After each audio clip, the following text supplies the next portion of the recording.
was a long time ago. I can't believe that I've been married for 12 years. But then again, I think I'd be even more surprised if I still wasn't married in another 12 years, or 20, or even 40.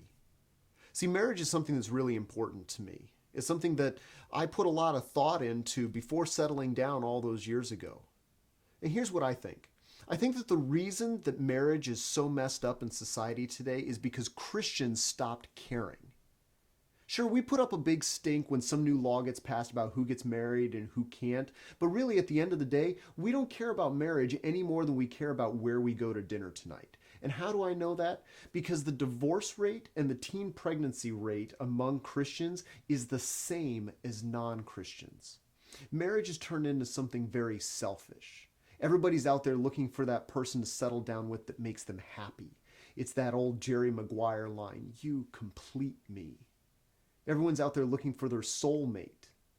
And then there's that thing that no one wants to talk about, sex. A lot of Christians, they won't admit it, but the reason that they're looking forward to getting married is because of the sex. And I love the way that Jeff Foxworthy puts it. Getting married for the sex is like buying a 747 so that you can have free peanuts. It's this ginormous, complicated thing with moving parts like finances. How many kids are we going to have? Whose career comes first? And whose parents do we live closest to? And all people focus on is this one thing that at the end of the day really doesn't matter that much. See, we as Christians have created our own problem when it comes to the sanctity of marriage. We've given up ownership. I've visited several weddings this summer, and at the end, the pastor always winds up saying, "By the power vested in me by the state, I now pronounce you husband and wife." Who cares about the state, especially when you're a Christian and a pastor? The state doesn't care about who you get married to.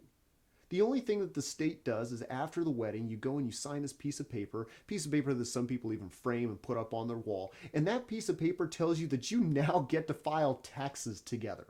And more importantly, when you're done filing taxes together and you decide that you don't want to do that anymore, the state lets you nullify that contract. They don't care who you're with. They don't care why you're with them. And the state doesn't care how long you're with them either. So if we as Christians truly believe in the sanctity of marriage, we really need to start taking a look at the bigger picture.